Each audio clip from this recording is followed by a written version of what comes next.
For those of you who said that blacks would be next with the attacks from Diaper Daddy, and we told you we've been on the attack list since the beginning of this country, take a listen. The former Librarian of Congress, Dr. Carla Hayden, was fired from her job over the summer, and like many high-profile black officials in the federal government, she was replaced by someone who was conservative, male, and white. Here's what she told CBS News in June. I was never notified beforehand and after. No. Carla Hayden was the first African-American and first woman ever to serve as Librarian of Congress. She is one of at least 7 black officials that President Trump has fired or attempted to remove, some under the guise of eliminating woke policies or DEI, others with no reason at all. Trump was recently unable to fire the Federal Reserve Governor, Lisa Cook, a move that was blocked by law, but his intent was clear. The Trump Justice Department's indictment of New York Attorney General Letitia James this week is now the latest example of a prominent black woman being targeted by this administration.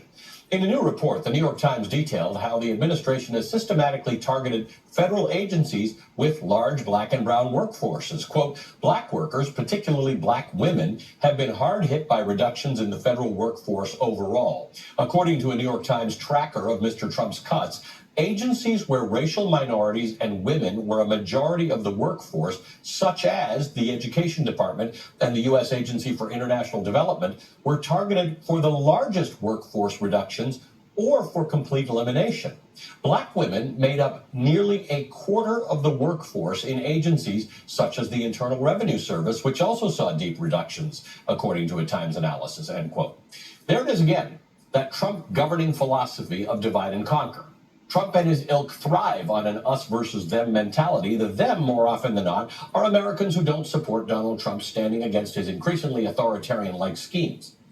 Trump has shown time and again he will not govern for all Americans, and by treating whole communities as enemies, Trump in effect creates a self-fulfilling prophecy, deepening that mistrust and then using that as political ammunition. We see this playing out in Los Angeles, in D.C., and in Memphis, where Trump has deployed National Guard troops against the wishes of local Democratic leaders. But there's something else to those cities. They have very large black and brown communities. Here's what Democratic Congresswoman Ayanna Pressley had to say about the growing disparities. Since February, nearly 320,000 black women have left the workforce. This is not a coincidence. This is the direct result of Donald Trump's mass federal firing frenzy and his relentless racist attacks on diversity, equity, and inclusion. Let's be clear.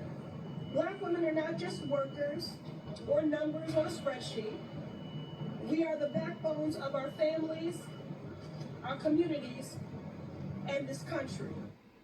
Joining me now is my great friend Aaron Haynes, editor-at-large at the 19th and an MSNBC political contributor. Aaron, there's so much to unpack here, but what the Congresswoman said, 320,000 black women eliminated from the workforce since this president became president.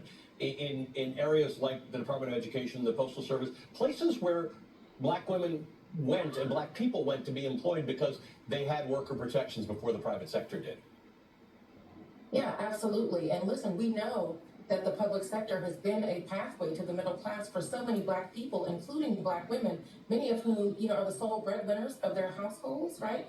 And certainly these are people who are actively engaged in democracy. We've seen the power of black women at the ballot box, and certainly some people would argue that power has directly resulted in the backlash that we are seeing now by this administration attacking diversity, equity, and inclusion. And when you combine that with his attack on the public sector, what you get is, so many of that 320,000 plus and counting, right, is going to be black women who are overrepresented in the public sector. And so those black women in the public sector who are being targeted are part of, the larger racial playbook that the president has been using to go after black women, whether it's black women in the public sector, black women mayors, black women lawmakers, black women judges. I mean, this is an old playbook for this president, and we're seeing it playing out even now. And the message it sends is chilling, right?